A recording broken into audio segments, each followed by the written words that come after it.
Hi, everyone. Welcome to the next episode of the Combat Ready Frontline podcast. My name is Louis Zezeran. I'm a member of Combat Ready. We are a leadership consulting company here in Estonia. And in this series of podcasts, I am talking to my colleagues at Combat Ready.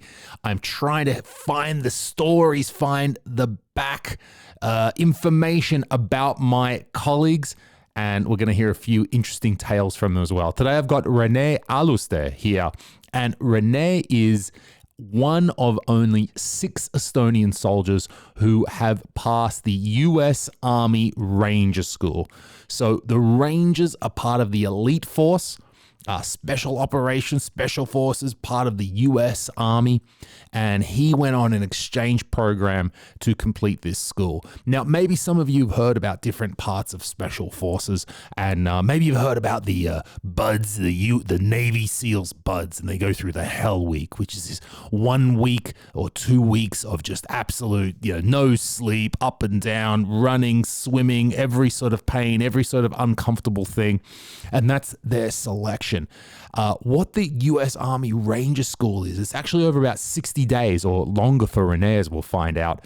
And not only are you going through some sort of these difficult tests and trials, but they're actually learning. They're learning small unit tactics, how to set up an ambush, how to move through the jungle, how to do all these special operations together. They're learning those tactics as well as being tired, as well as going nonstop. So we learn about this from Renee, how he got there. How did this Estonian dude end up in the US doing in one of their elite training courses? And also we find out that Renee got recycled, which means he got held back. He failed and he didn't just go straight through. And he was actually there for 90 days because he got held back because of some difficulties that he encountered. And then he had to regroup with his teammates and he went through a second time and then he was able to pass. So we're going to talk about how do you feel in that moment when you're at your lowest point and what keeps you going after all of that. It's a fascinating tale. We're going to talk about Renee's journey through U.S. Army Ranger training. Let's do it. So, Renee, thank you for joining me here in the studio. This is your first podcast, brother. This is the first one you've done? Yeah, okay. Feeling all right? Feeling good? I'm feeling positive. Positive, good. We're default good. We're default aggressive. We're default all of this. You were very default aggressive this morning. You were like, no, I'm not going to wait in the cafe. I'm going to come upstairs. I'm going to find it. I'm going to go for it. And again, ended up in the wrong place. So should have stayed put. But that's all right. Doesn't matter. It was an easy solution. So was it better to actually do something than not do something? Yeah. This is part of it. So Renee, let's give us the quick introduction. You've left the military, or are you still? What's your current status? Sorry. Oh, I'm actually active duty. You're active duty. Yeah. Okay. What is that? So what's your current active duty then? What's your status? I'm a sergeant first class. Mm-hmm. It would be in English. And I'm an instructor, so I'm a course leader, and I teach soldier basic training is basically the course, the name of the course, and also small unit tactics. And but what I mostly do is teach first level soldiers, so from 0 to all the stuff you need to know when you end up in a team. Okay. Are you working with conscripts or volunteer level? They are volunteer level, yeah. They're from age like 18 to the oldest I've had is 72-year-old. Right on. And everything in between. So that is basically as they say, it's like everything from the society. You can see every level. Okay, so you're still active service. So when I have this idea of a soldier and the soldier's life in my mind, it's someone who lives on the base, who's running around every day, but you have a home and you have a business and you do a thing, but you're also active duty. So is it, I don't know, how does that work? Is it like part-time? Is that the word for it? Or is it full-time, or how does that work? It is actually a full-time job. Defense League is a little bit different because I have, I can work when I want, do the office hours when I want, and do the trainings on the weekends, most of them. Okay. because I mean that's the only time when people are available, and they're also entrepreneurs, and we have everything. We have actually pretty nice group of people over there, from young to old, and they're How many years have you been in the military? It's almost 14. 14 years. Okay. Did you go conscripts and then straight in afterwards, or did you have a little break? No, just a 2-day break. So what happened was the conscription ended, and I even to get into the conscription, it started like this: that I needed a paper so that I have finished school. Okay. And they can only let me in when I have a diploma, and I was like, damn, I don't have all the subjects done, so I just hustled with my friends throughout the whole summer, and I got my stuff done, and I finished. And 2 days after that, I got into the office, and they enlisted me, and they said we will start in 7 days. And conscription. After that, I had 2-day break because I already met Remo in conscription. Okay. Oh, you guys did conscription together? Yeah. Interesting. A little bit. A little bit. Okay, part sure. of it. So Sure. he was an engineer, and I wanted to become an engineer as well, because what it is mostly is explosives. All right. But we can also build stuff. And after that, I mean, he brought me into this. He said, hey, there's this really difficult job interview that I'm going to. Want to come? I was like, okay, what is this? Tell me more. And I heard about the selection, and that's what all what I heard about it. So, selection for what? For regular forces or what? For the special operations group. Okay, so you've done the conscription. Straight after, you've decided, this is it. Like, did you know all along when you were a kid? Were you like, I want to be in the military? Yeah. No, not at all. I had no discipline. I had to bring up my own, and so basically I was just like a wind flag, just blowing around the place. And then I mean, even school choice was like, oh, this is a free day off school. Nice, I will go on that school introduction to 50 kilometers outside of the town, and I just went there for a free day, and then I ended up in that school, which was forestry. It was nothing like I had in mind. It was like IT. I wanted to start IT, do cooking, or some construction thing. So I ended up in forestry. Okay, so after you've done the conscription, and by the conscription, then you're like, this is, because you go straight into the regular army afterwards. After conscription. So when I went into the conscription, I immediately found out that this is amazing. Like there's a timetable, and you exactly like as like Jaco mentioned, structure. Yes, you have a built-up structure and a way to go. If you do this, then you will get this. And like this was simple, and all you have to do is basically run fast, like do a lot of push-ups, and do everything what everyone else says. So and just be a normal dude, or just don't try not to be a fucking psycho. Yeah. And then they just try to get along with people, and I also have tried to build relationships with throughout my life, so I don't want to be like in a negative relationship with anyone, and I even are bothered by it if I am. Sure. Okay, so it's helped you build, so it gave you that structure, and you immediately clicked with the structure, and you're like, okay, this is what I'm missing. I like this. Yes. When my goals are clear every day, go do this. Yep. You were like, right on, I get it now. Yep, and I had a lot of role models as well. So men I could actually look up to and say, oh, nice, this is what I want to be. Okay, that's very important, I think, to have that. So you're in you've done the conscription, then you're like, right on, I'm down for this. So what, when you go into the volunteer service after the conscription, what are you doing there? Oh, no. I have been there for a fracture of my time. So before that, as I was blowing in the wind before, then I started to be blowing in the wind in the military ranks. So I did 2 years of special operations group.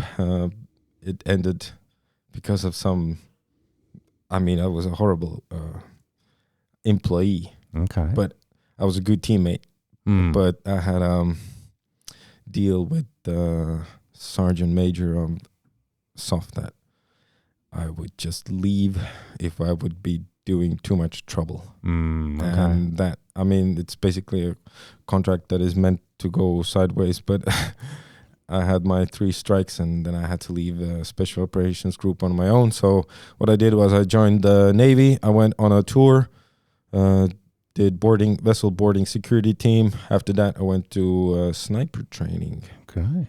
I went to sniper school. I went to the NCO school, and I got a deal in Scouts Battalion that they will take me in if I do all of these things that I said. Ranger, the sniper school and the NCO training, because they needed a new squad team leader for the sniper squad. Okay. So I actually got that as well. I was a sniper squad leader, and then I got a call from the basically special operations again that they have a new project coming in, and they want me in the team. And they said I have to go through selection again. Holy crap. So you'd already been through selection once, right? Yes. Okay. And yes. So briefly tell us, what is the Estonian Special Forces selection? It's basically they will break you at some point. Yeah. And because you don't know what's coming. If you've done it, if you're in there for the first time, if you have no idea what's coming, like I had for the first time, then you are there's like time factors. You don't know how much time things will take. Whatever they say, you're giving your 100% all the time, and then when you see the game that it's going to take for 2 hours for one instructor, then there comes another instructor, then comes another instructor. When you see the game, then you know how to play it. Okay. You start, yeah.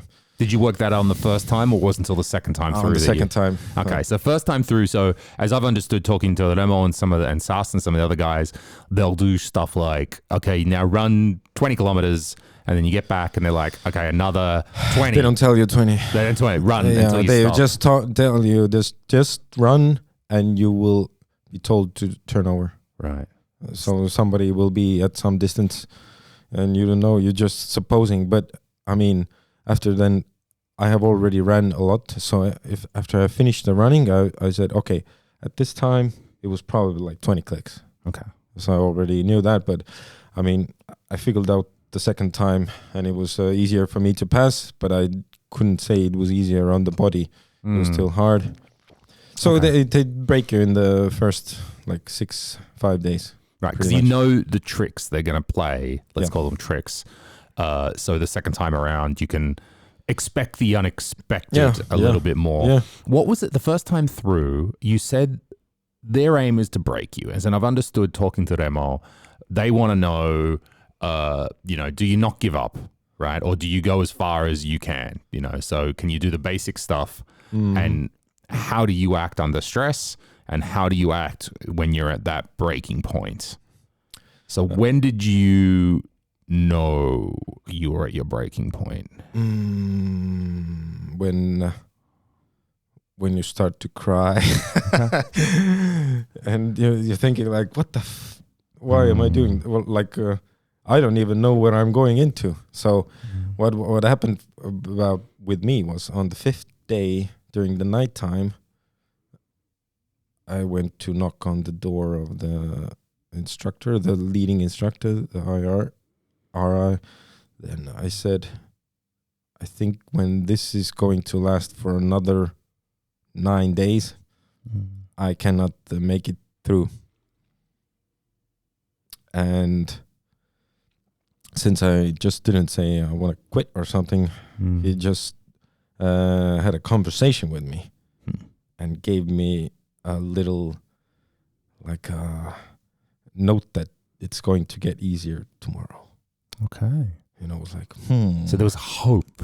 Gave you some hope. Oh yeah, there was some hope. And after that, when I found out what happened tomorrow, it was a land navigation phase. Okay. And this was a recovery phase for me. It was like 5 days hiking, just in the wild alone. Okay, you can do this. Hiking, great. No, you can do Yeah, it. So with a rucksack, no problem. I just Mm. it was basically just land nav with long distances and Mm-hmm. 5 days straight. I nailed every one of them. Just ran through. Okay. And that was just, so you were at your breaking point, and then next up was land nav. And that was just a coincidence, right? You just happened to go talk with him. And so he's like, yo, maybe you want to just stick around another day. Yeah, give it one more day. Okay. And that was his sort of thing. Mm-hmm. Yeah. And he also a little bit explained about the unit that I'm applying to.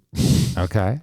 Because my plan B would have been to go to the Scouts Battalion straight away, but I didn't went there then. All right. So he gave you some motivation about the goal. Here's why. He reminded you of your why. Because when you complete this, when you get through this, you're going to be in this great team full switched on high level players. And so you were like, all right, re-energize the motivation. Yep. And the funny thing, my second selection, Remo, was the RI. He was the one giving the tasks. I remember very well. I was crawling on the ground. They call it the snake pit or worm pit. Yeah. Mm-hmm. To tie your hands and legs together, and they're asking like, "So, do you want to quit?" Nope. Okay. Turn around, lay on the ground. When the whistle blows, start. And there's an unknown distance of you need to crawl in the mud during the nighttime when it gets really cold, and they spray water over you and so on. And then and I was like, I've done this before. I knew the tactics. I knew how to do it. I was just in the front all the time. And since I'm in the front, the instructors are not bothering you that much. So Remo came up to me and saying, my name was candidate number 17. Oh, okay. They depersonalize you a little bit as well in that process. He's not yelling, come on, Renee, come on. He's yelling, candidate, fuck, come on, candidate. Yeah. Okay. And he said, sing a song that says 17 in So I was scrolling on the ground in the mud, shaking like, and singing a song for Remo. So nice. So, right, this it's fascinating for the regular person, the special forces, and the way what they're trying to get out of you and what they're trying to see you by just pushing you to the absolute edge. But you can do it just as a personality. You just have this ability. You could just get on with it, one foot in front of the other, and just keep going. I just didn't want to go back home. I know it wasn't not that bad, but I mean, I didn't know how to give up. I got beaten a lot at home with a belt, and some other stuff, some old school punishment. Yeah. And I didn't know how to quit. Basically, they didn't teach quitting at basic training. So I was just, what the hell? Just go, move. I didn't have much problems with my feet at all. And I saw other guys that was missing part of their foot, like flesh was showing up and they're still walking around. I was like, okay, I'm not in that bad. Okay. It's not that bad. That's an optimistic attitude to take through all that. Because this is something that, regular people just can't. We can watch a movie, sure, we can read a book. But I just don't think a regular person can appreciate this process and what this takes. So was anything you actually did in any of the special forces, any of the special opera or anything, right? Was anything else ever as hard as that selection? Oh, yes. The next training. Okay. So, you thought this is the worst that can be. But there was small unit tactics training afterwards, and it was conducted by Rangers actually. So this is my first encounter with Rangers at Hungary, the Q course. Okay, so let's explain that. So Rangers, U.S. Army Rangers, and the Rangers are a special force of the U.S. Army. Is that right? Tell us about the Rangers. Who are they as a group? So there are the Rangers. There's a huge misconception. So there's Ranger School, which is basically a leadership school that is in airborne training center, or it's basically an academy, part of or a small training in an academy. It's not a small training, but let's talk about it later. But and there are Ranger Regiment, which is like Estonian in Scouts battalions. They're the fast. They are the special operations. Okay. So Ranger School is a different. It has a historic background. So they teach you. They validate or teach leadership in Ranger School still. And if you are in Ranger Regiment, you are required to go to Ranger School once you get into team level. Okay. So Wait, you is need that to pass. Estonian team or US team? Oh, it was Hungarian special operations dudes that have passed Ranger School. Okay, gotcha. But still, I mean, the standard is the same. Sure, absolutely. Right. I'm just trying to build this picture of what is this organization. How is it? How come you're an Estonian guy going to Ranger School in the US? What's up with that? We're trying to paint this this picture here. So you've come across these Hungarian dudes, and they've been to this Ranger School in the US. They've passed this, and what? They're switched on. They're hardcore. Yeah, I mean, everything that they first looked terrible. I mean, like huge and so on, and they looked really trained and really disciplined. I mean, the stuff they did, it looked. To me, it looked amazing. This is okay. This is nice. What I thought, but this is where I got infected. So now years have passed till I came out of Scouts Battalion. I switched to Defense League at 2018. Okay, and now the time has passed, and there's a ranger working in the Defense League training. Department. Okay, U.S. Army or someone else? The Estonian. Estonia. So basically my boss, but 3, 4, 5 levels up. Okay, so an Estonian soldier who has been through the training, right? Okay, so he calls himself a ranger. I'm trying to definitely, is he an American guy or Estonian guy? What? So he's an Estonian. Estonian guy who's been through the ranger school. He's a ranger, and you've got contact with him. And he basically did basically started a program where we can send volunteers. He had his contacts from the US, and he renewed the contacts, and now he started a program where we can send, because we wanted to have small unit tactics like specialists here in Estonia. So I mean, Ranger School is basically small unit tactics, and let's start sending people over there. Okay, it's hard, but let's do a selection again, and let's start sending people over there. The government is going to pay for it. Of course. So they did that in 2021, and they failed the selection because they didn't find anyone. But there's already a slot for Estonia in Ranger School, waiting. Hey, send somebody here, and then one person can go. Yeah, and then I knew about this process taking place, but I deleted the email that said, do you want to go to the selection? I was like, no. Why? I mean, I knew that this is going to be hard. Okay, another suck fest. Okay, yes, another. I mean, I think I'm 33. I don't want to do these things anymore. Let's try to be on the background. All right. And then the selection failed. The guy called me because we had good relationship. I had good relationship with him. And it turned out that I was in his plan C. So he offered me the Ranger School place. And I was like, whoa, when is this going to take place? And he said we have time, a few months. It's next year. And it was 2021. Let's say it was beginning of autumn, August. I got the information, and that I'm leaving next year. Okay, at the end of the year. So this guy's his plan A has failed. Yeah. Plan B, who knows what it was. And plan C in the back of his mind is, I know this friggin' psychopath. Who I betcha, if I throw this crazy psycho at this course, I bet he's going to do good at it. Yeah. Okay.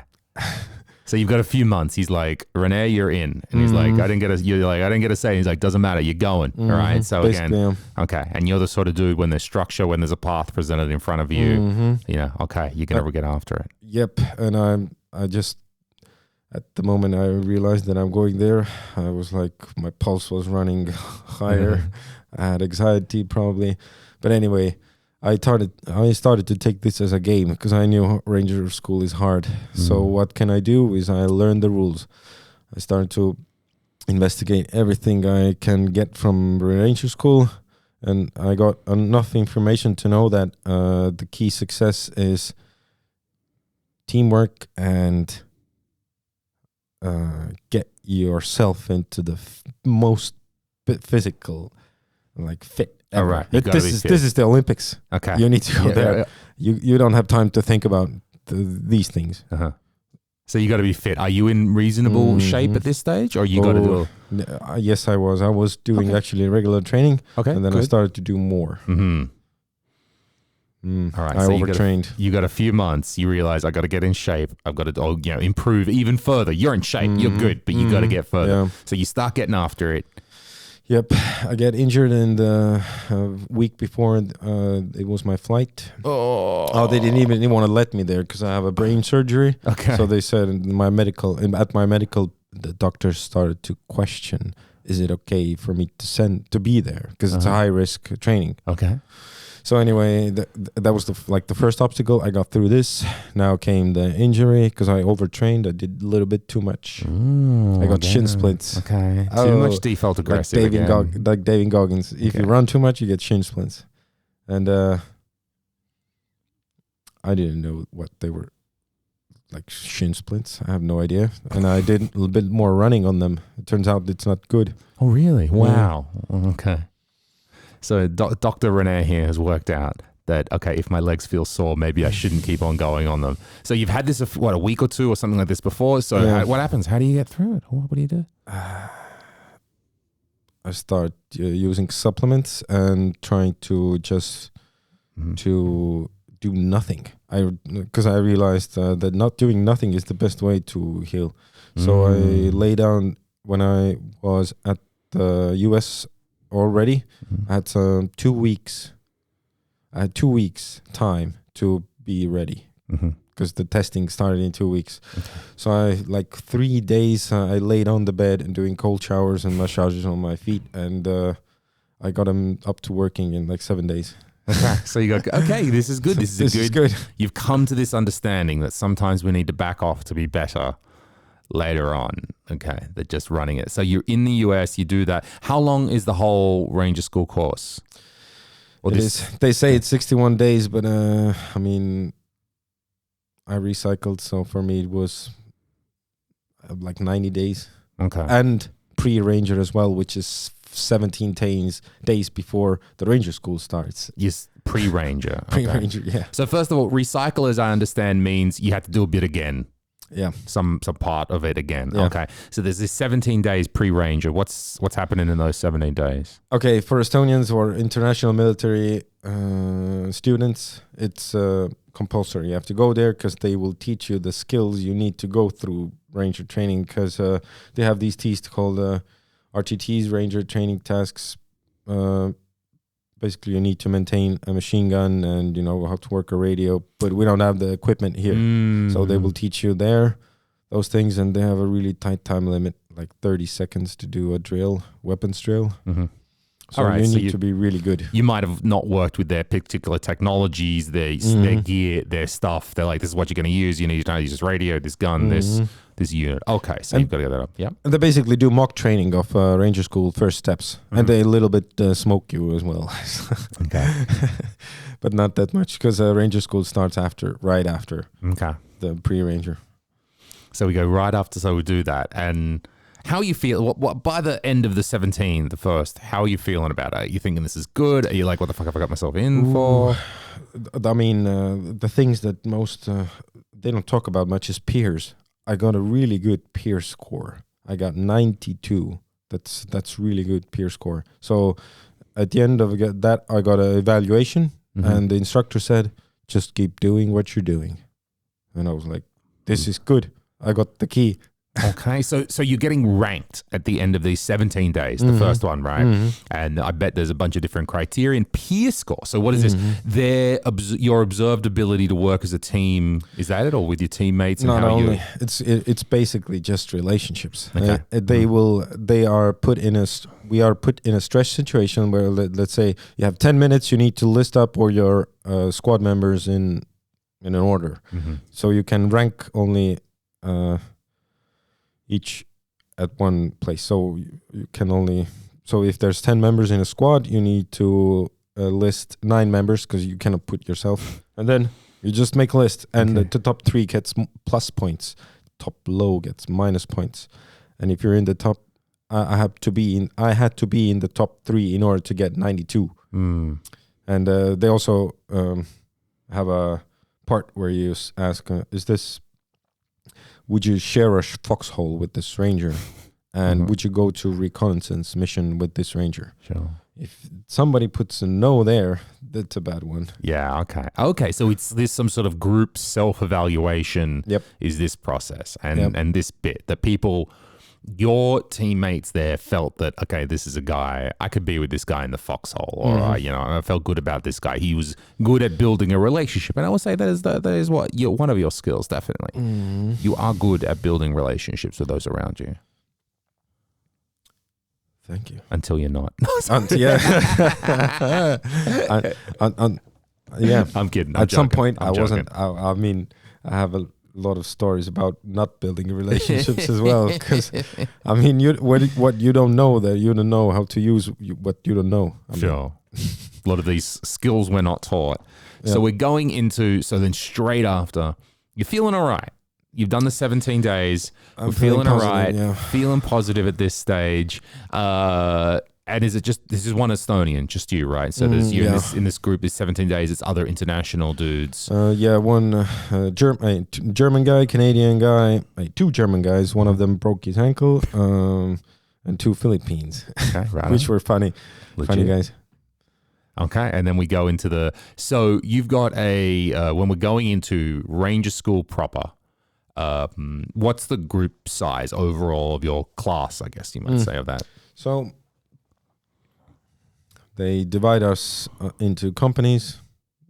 Companies are divided into platoons. Platoons, let's say company size is 150. Platoon is approximately 50 person squad, or 50 person platoon. So, and this is divided into 4 groups of 4 and headquarters, which is basically 5th element. Okay. And this is how we roll. And I belong to a 16-person team. Okay. And they would switch their positions basically all the time. Like after maybe even a half a day, you're doing one thing, and then they say, totally different job for you. You're the machine gunner now. Okay. You're the platoon leader. But still with the same 16. Yeah. Okay. But you're moving the jobs. All right. Fair enough. That sounds reasonable. So people are moving within the platoon, taking turns, basically getting evaluated. And at the beginning, they don't even evaluate you. They just give you feedback. Yeah. So when you were talking about like special forces entry, this was like 1 week, 2 weeks or something like this, what you were doing, when Remo was yelling at you, telling you to 2 weeks. To 2 weeks, right? Telling you to sing a song and dance and all this sort of stuff. But where they're just in special forces, they're just like run as far as you can, physically exert yourself, and we're going to try and mentally push you. But am I understanding correctly that in Ranger School, you're actually getting some training as well? So like train, and they're pushing you to the edge, absolutely, but you get a little training or something. So it's a different sort of, it's a school, not just a selection. Yes. So what the selection part is basically the first 5 days. They call it the rep week. All right. Ranger assessment phase. Exactly, but it sounds horrible. Rep week. So what they do is they will have the push-ups. You've heard that's the biggest eliminator for some reason. Just do 1 million push-ups, is it? No. It's actually just 49. Okay. But you won't imagine the situation you're in, because it's 3 in the morning, like in the nighttime, when it's still freezing there, and you're in short shorts and you have a t-shirt and you're freezing, like, oh, and they tell you, give me your best like result. And 49 comes really, really difficult. I failed the first time. I did 48. Really? And then you just... I got in the back of the like the people, and I went on another round. I was, is this over? Is this over for me? What the hell? This is the second day. I was like, what the hell? But so I took it as a game, like a probability game. Every time you pass something, there's a huge probability to graduate in the end. But I mean, you need to get through rap week first, and then through Derby, because when you pass Derby, you get like 74% of probability to graduate. Right. So what's Derby? So we do rap week, rap days, rap week, and then what's Derby? That comes afterwards. Yeah, Derby is the part where they start teaching you. Okay, So rap week is just getting rid of the guys that will make it anyway. Right. Okay. Now now they have some quality people that they can start working with. Now they will give you classes, but also during the classes there are this stupid rules that you need to run when you move anywhere, and they're giving you really tight time crunches, and you're mostly doing what is trying to stay alive. Like, it's horribly hot, you're tired, and you're hungry because they're not feeding you that much. I think during the trainings, I think we even had three meals per day. Yeah, because they only give you less food during the FTXs, during the final training exercise. So, and Ranger School is like a crawl phase. With Derby's crawl phase. That's why they teach you. It's a crawl. That when they want to learn you to crawl, then they will be a walk phase, and then the Florida is the run phase. What, is that metaphorical? You're actually crawling, or you mean like just as an idea? Yeah, like we're going slow. That one. We're going slow. Okay. We're going slow. Okay. But I mean, it didn't feel like going slow at that point. Sure. Because then you're like, oh my God, we're only going to go faster than this. We're only going to go further. Yeah. So you start getting some training. You were saying earlier, you're 33 by this stage, years of age. So what was the average age of the guys around you? I think I was... I was not the oldest. I think the oldest was like 50 something, or 40. But I was one of the senior, because I was E7, which is pretty high in the ranks of U.S. Army. Okay, your equivalent rank. You're an equivalent to RIs that were there. Okay. But it doesn't matter. Nobody has any ranks on them. I mean, the officers are higher ranking than me. Sure.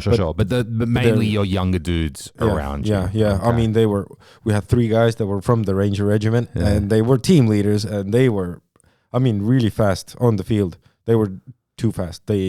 When they started flanking the enemy, they just went. I was like, whoa. And they were screaming on me, run faster, run faster. I was like, I'm doing the best I can. In this environment. So we've got this Derby week, or Derby. How long is Derby? the Derby. It's a Colonel Derby. Oh, Derby, the Derby. I was like, okay, Derby. Right. Yeah. Derby. So we're training, still mixed in with hardcore work every day as well, but they're actually giving you instruction.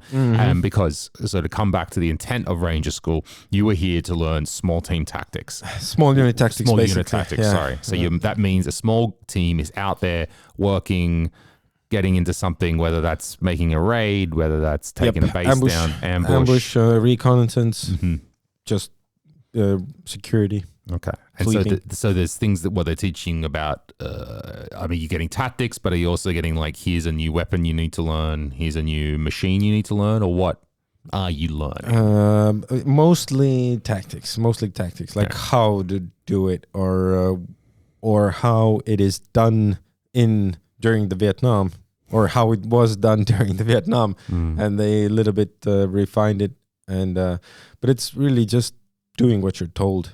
It's all written down. Okay. And you just need to follow the handbook and do what you're told. If you do that well, then they start taking away that. Then they want to see you doing exactly the opposite. So when you are doing point by point everything, and they see, okay, this guy I think knows what he's doing, then they're like, okay, come here. You have 20 minutes to put this ambush up.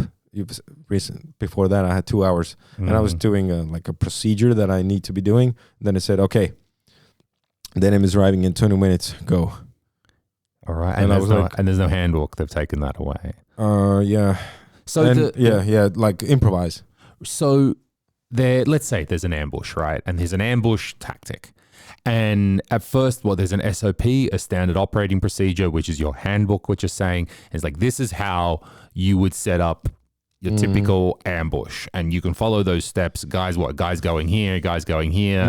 What are the things like, here's what you can use. Maybe I've watched The Predator too many times. Here's a big log you can use to smack some guy with. Is an ambush setting up traps, or have I just watched Predator too many times? We set up claymores. So right, basically it is. But there's this like certain setup when you know the enemy is coming from this direction, then the machine gunner has to be the opposite direction. Here's the killing group. The things you all have to say to all the things you have to say to the guys, so they would not kill each other, because they're shooting like pretty close. Anyway, so you put there all the elements and so on, so it takes a lot of time. Okay, to learn. All right, sure. Because it's the fields of fire could overlap, and we could very easily have a blue on blue to hit each other, because it's quite a precise. So these operations they're very precise. Yeah. And they're going like behind your back, doing on the map. They're doing actual calculations to see where is it exactly that your machine gunner is shooting, because the security is right over there. And and I mean, this is just the beginning of the ambush. The ambush, it's like a theater. It looks like a theater. Basically, you blow whistles, people start moving, then you yell colors like blue, red, green. People start to retrieve like whatever the color is, and then you have to blow up the equipment, and it's like, and you have to do it under 10 minutes. Right, it's like a script, right? Okay, you're going to do this is what we do. When the enemy comes in, when they get to this point, you're going to do this. Then they're going to do a number of things. Then it's on you. Yes.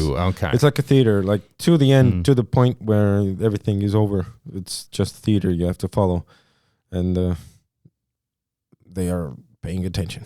Okay, watching you, giving you feedback. So at first you get the handbook. Let's say at first you get the script, if you're using the theater metaphor. At first we're doing rehearsals with the script in our hands, and we can block it out and we can do but then they take away the script and they say, instead of 2 hours, you've got 10 minutes, 20 minutes to set this up. Do the best that you can in that time. Basically, yeah. Okay, and then you've got to set it up quickly.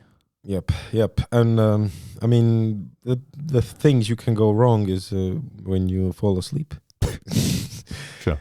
Because there's a lot of not doing it, nothing, or like waiting. Because if you're in a leadership position, you will be walking around most of the time, and the time flies by. But if you're in a security position and you're behind a machine gun, you need to lay down on the ground where it's warm and hot, and then you're tired and you're sleepy. And then you're asleep. And then it'll be like, hey, what's your roster number? They write down your number, and at the end of the day, you'll get like a point or minus. Sure, some sort of demerit because they found you asleep. Yeah. And 3 minuses is you're out or recycled. Okay. Meaning you've got to do a certain section again.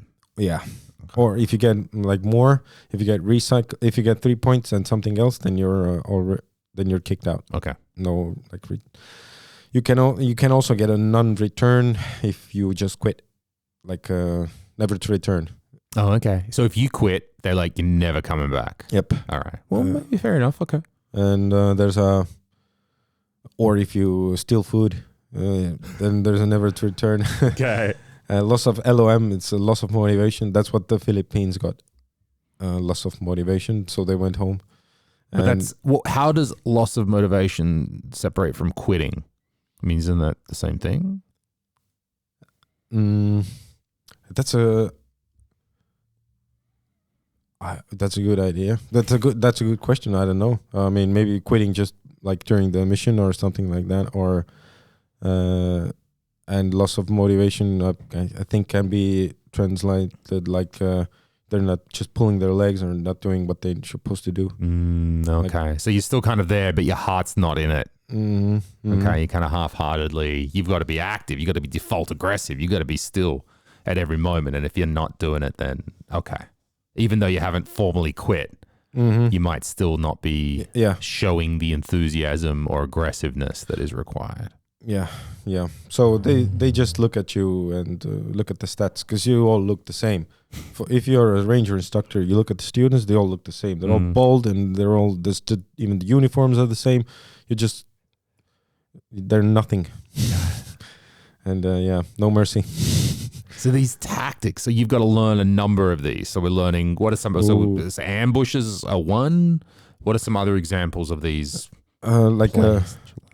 Formations of movement. Right, this is really basic, how you move on the land or basically with a unit. And it's really detailed, like the first guy looks 45 degrees to the left. And so on.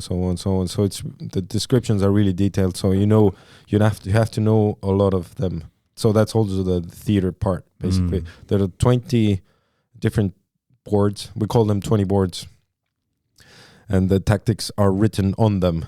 And you need to memorize like 7 of them at least in order to brief the operation, because all 20 tactics are not used in all the operations, so you need to brief the tactics that are used during the operation, like formations of order of movement, setting up an ORP, then going on What's an RP? ORP, it's an Operation Rally Point. Okay. So going into the leader's recon, okay, that's also part of the ambush. You do a recce mission or a raid, That's what we mostly do. Okay. And is like coming back to that theater metaphor that you're using, at some stage we have to throw away the script, and a good actor, it comes instinctively. They've learnt the script so well that they can just be in the moment and do it. Like it becomes that instant SOP. The script that never works because it's like the plan never works. They do I didn't really see a really good like operation order during the school, only a few times. And because I have a special operations group background, I have heard a lot of good like operation plans. Okay. And you will know when there's a good plan, but all I heard was really terrible ones, and I was like, I'm kind of recording these in my head.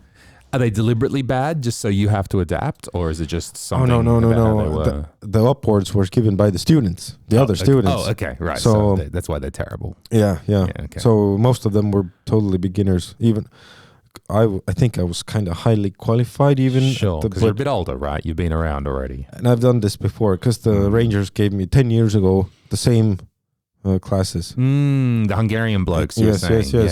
Okay. So they gave us the classes. We got them for 2 months, basically. Okay. So I remembered some of them.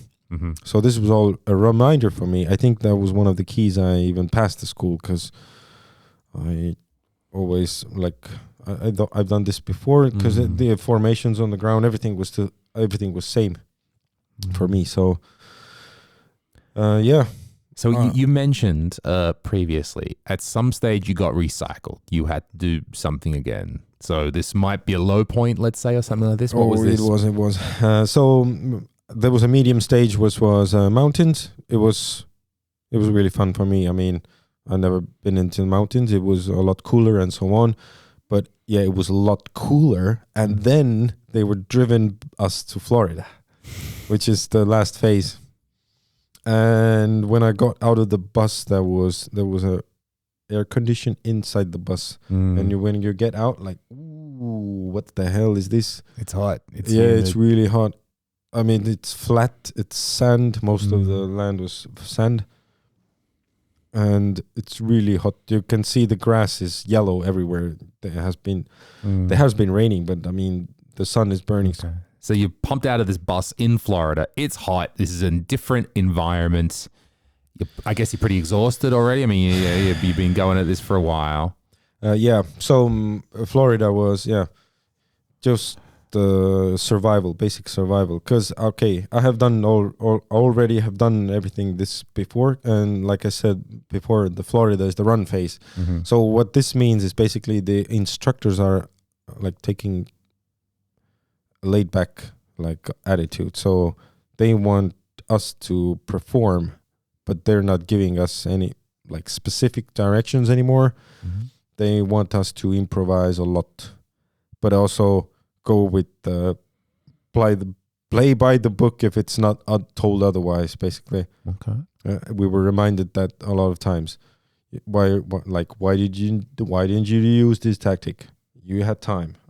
I checked, and most of the times we say we didn't have any time, but I mean they will just give you a minus for that because you had time.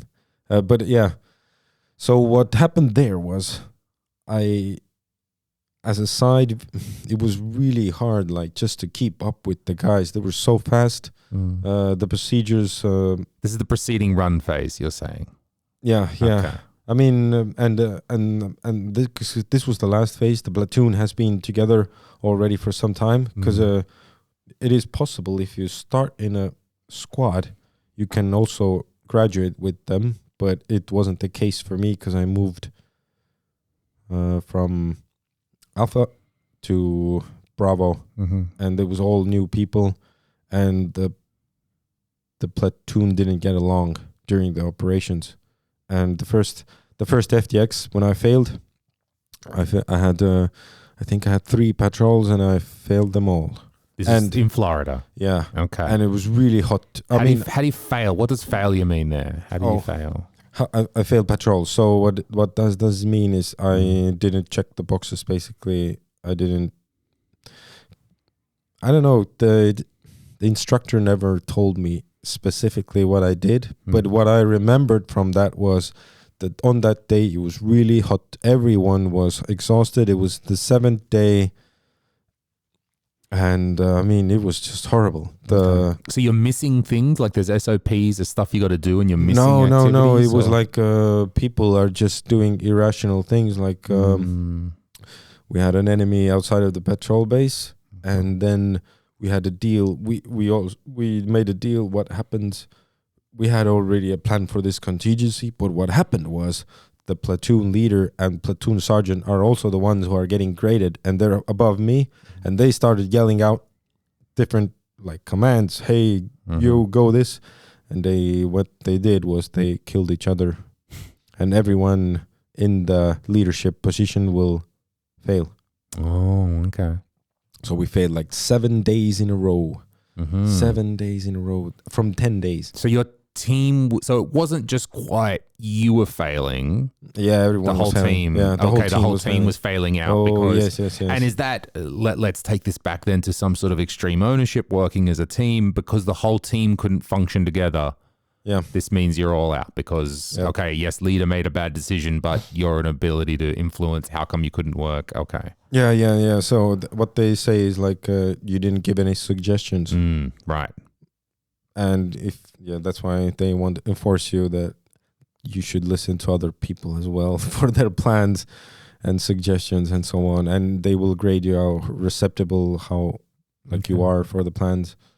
How is that affecting the relationships between you? Because you're under stress, you're tired, you've been doing this for a while, so this is a little bit harder to control the emotions. And now we know the theory. The theory is you should be suggesting, if my leader has failed, I have failed, I could have influenced them. Now we know the theory, but it gets much, much harder when we're under this stress. Well, I mean, they're and already exhaustion. yelling. Right. What the hell are you going to do? You're not going to take back the words. They already shouted out the command. The unit is already moving. And I'm like, holy crap. And I see the enemy is already over there. Right. And there's another unit doing the same on the other side. Like, you're trying to grasp, is this real? And they haven't shot each other yet. But let's say then you failed once. Sure, fine. You're in the field and the calls are being made, and that. But then you debrief later, because you said there was multiple times this. Yeah. So I failed 3 patrols. Which one I described right now was the last one, the third one.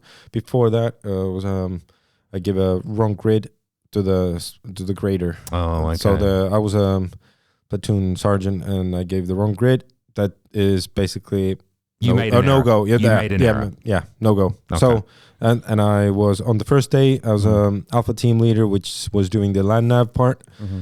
They said, I gave a grid that was too much off from where I was. It was really hard to land now. No orienteers or nothing. It's just flat ground. No, not even trees.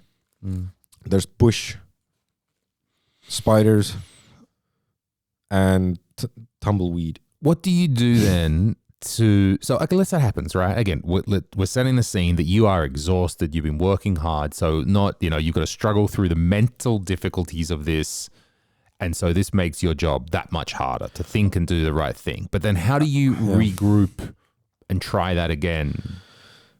I mean, I just try to talk with the team. I mean, okay, let's talk about the recycle.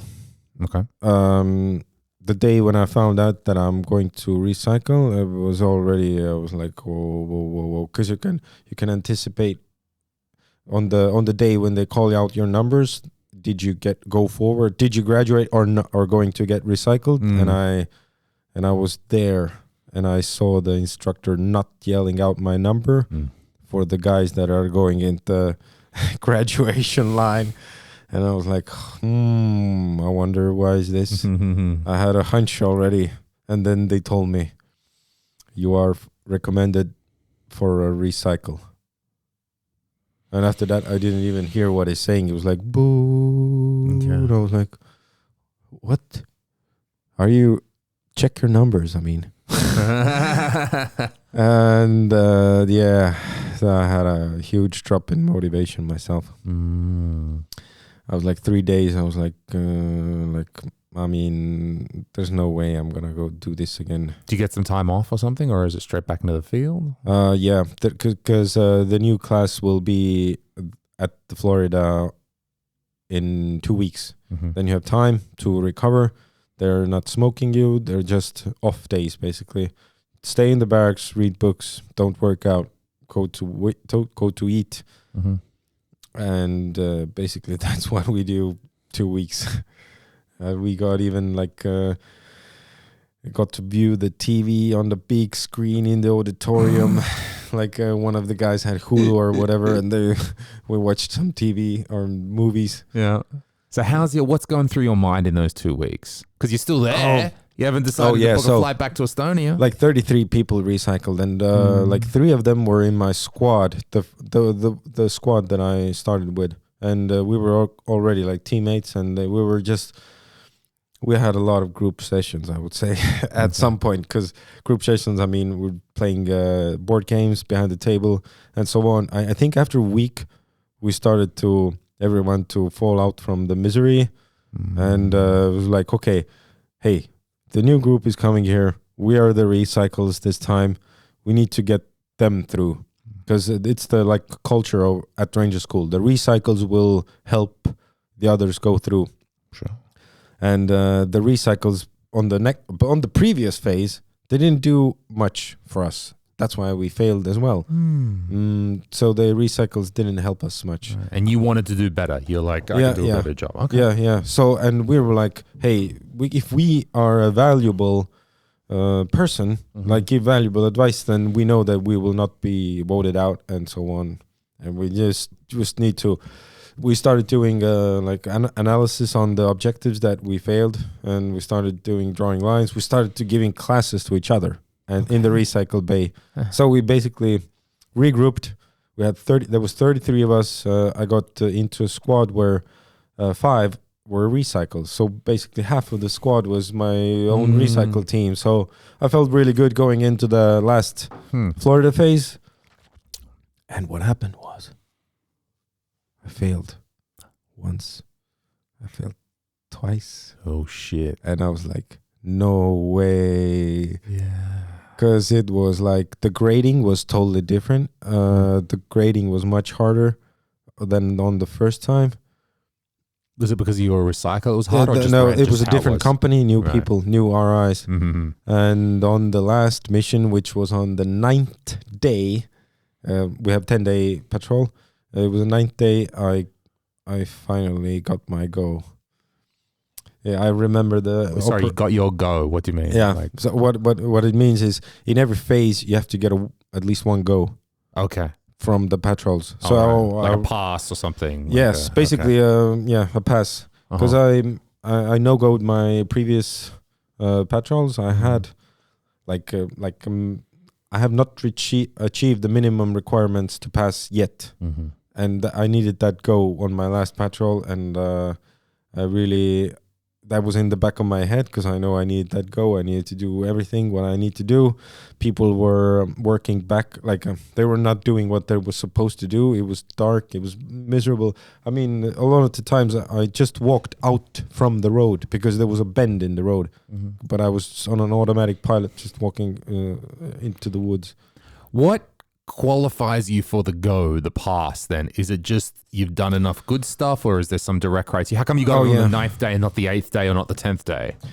So somebody randomly selects the people or the queue of the students in the staffs that who on this day you will be on this spot. So somebody has predetermined that, and we don't know that. We never know when you will be picked. So you have to be on your 100% all the time from the first day. And that also gets you really frustrated because you're working all the time, helping others. And then I got really bad positions that I haven't practiced before, and I didn't really know what to do and so on. That's why I had a lot of learning. And they even say you're not a real ranger if you haven't recycled, because it's twice. I mean, it's harder a little bit. And in my team, there was a guy who had recycled 9 times. I thought every phase 3 times. It is possible to recycle every phase 3 times. Okay, and he did that because he's an infantry officer. He needs this. There's no way back. So at some stage, sorry, again, how come you got the go on the 9th day? The instructor was good, and I was really putting as I said in the beginning, I saw it as a statistics. I took it as a game, and I saw, okay, I need to do the right things, and the instructor has to see them, and that's the only way, basically. Sure. And some stage, the instructor goes, okay, good. Basically, he was hanging with me and around me all the 24 hours. I think my patrol was not 12 hour. I think it was 12-hour patrol this time. Because in the Florida phase, in the beginning, they give you 25-hour patrols. You'll be evaluated by 24 hours. In the end, they will give you shorter ones, like 4-hour, 12 hours, and so on. And so you get this. And so the go, do you find out straight away or not to some debrief later? Yeah, it's a debrief on the next day, on the 10th day in the morning. So the guy, everyone else is digging the foxholes, and then they can say, your roster number, 902, moving. And then you run to the RI. He's sitting on the grass field somewhere, and I'll just go there and talk to him with my weapon and a BDU. I'll just take off the equipment, basically, and you will have a feedback. And I didn't hear a lot about negativity. It was like neutral feedback most of the time. And then since everyone's asking, did I get my go from the instructor? I tried this. I said, so am I going home? He said, don't worry, man. You're going home as a hero. Okay. So nice. Once you get that, you get the go. Is it the end there, or just you've got you've got enough points to graduate? Yep. Okay. You can still fail after that. Okay, sure. When you fuck up something, because you can do a negligent discharge. Sure, you could still fuck up, but if you keep it keep going, keep doing your thing, you've passed, right? Yep. Okay, so there's that moment where. So, can you talk something about how you felt in that moment? I was actually a little bit confused because I mean the instructors before have been lying to me, most of them. Oh, okay. Like they are trying to keep it like shady. Is this guy screwing with me? Yeah. Because they're not telling you the truth. Yes, you got your go. You can. You're a ranger now. You can. They will give you some shady hints. And we're just walking back, and the guys were asking, "Hey, did you get your go?" And I was like, "I don't know, man. I don't know." I'm going home a hero. Does that mean I'm a hero for trying? Yeah. Like, I mean, I couldn't believe at that point anything anymore. So I was like, I'll just wait. Let's see. I'll just keep going. I'll just keep going. Let's wait for the results because we don't know yet. Sure. And then the results come in later on, and your name does get called out. Your number does get. Oh, there was an amazing thing that happened. So this time, what happened was there was one of the RIs that was a Ranger Spade. He was he came to talk to us before they were trying to announce the numbers. He said, "Did you know that you have a 100% pass rate on the patrols?" You've scored 100%. Not only me, the whole platoon. Oh wow, okay. But what happened was, this means that he said like on the patrols. Mm-hmm. So the other part is the peer evaluation. This hasn't been yet like evaluated. So what happened was, our whole squad was. No, we were the second squad. So the first squad was asked into the office, and we saw that they only asked like half of the people. Mm-hmm. And they said, "Hey, you 5 guys, you stand over there." And we were already like, I wonder why are they standing over there? I guess they're not going through. And then they yelled out our squad numbers, and they yelled every number in our squad. And it was also weird because it was the other side. It was like, did we all fail or did we all pass then?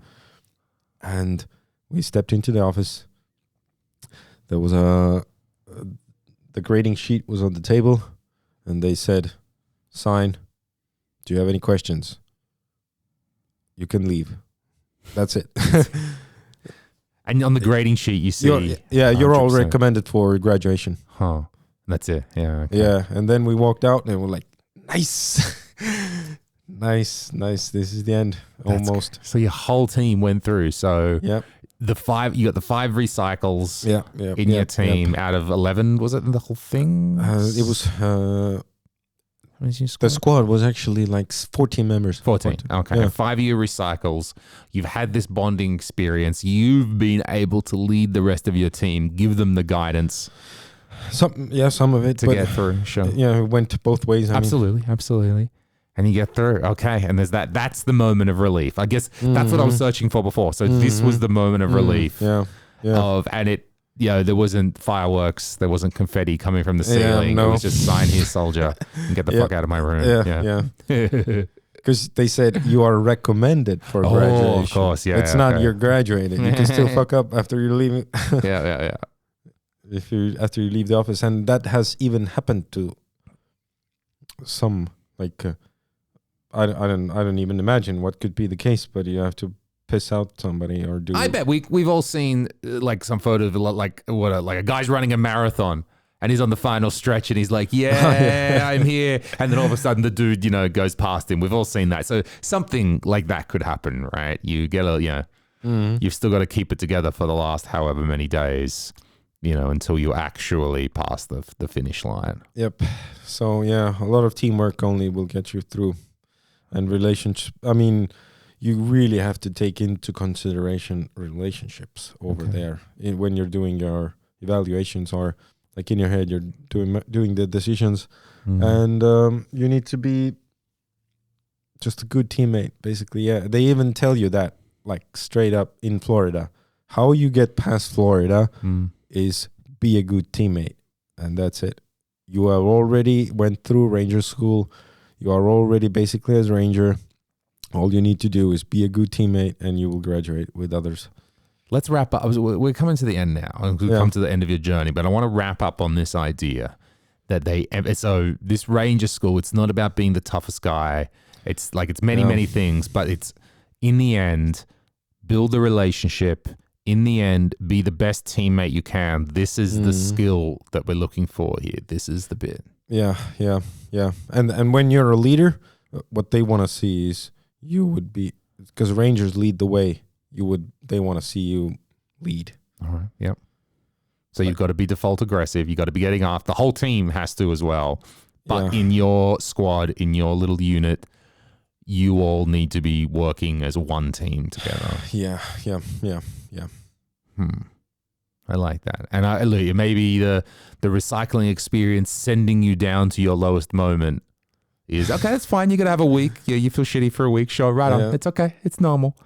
But then you're able to rebuild with yourselves. You didn't just sit around scratching yourselves for 2 weeks. You still had a week left and you guys were like, all right, we're not going home. We're going to do this. Yeah. We're going to like dominate Florida face. And we did. It's really good, man. A very interesting story to hear about this, how you get through this longer school. It's not just the selection phase, there's training, there's this recycling. Very fascinating. So you are, as I understand, one of 6 Estonians who have passed this course. Yeah. That's right.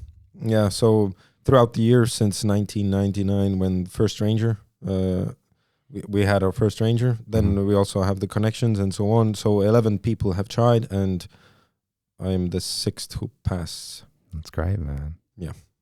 Okay, so these are the skills that you are now utilizing, and you are passing. So this is the point that if we back up, what's the intent for Renee to go through Ranger School? Is it just to show that he's the biggest psycho out there? Well, we know that already, but no. But it is these points that your senior guy, the reason he set this up was because he wants you to train so you can come back here and give these skills to the next generation of Estonian soldiers. Exactly. And that's what you're doing right now there in the field. Very good. Yeah. Renee, thank you very much for your story. Thank you very much for your service. This is good. How you feeling now, man? You all right? I'm really good. I'm feeling good. Good, man. We got a good story out. We heard about Ranger School, and I'm sure in the future we'll do a few more podcasts talking about this, because we had to sort of get through it pretty quickly to stick it into the hour. All right, everyone. Thank you very much for watching the Combat Ready Frontline podcast. Give us a little like and a subscribe if you're not already there.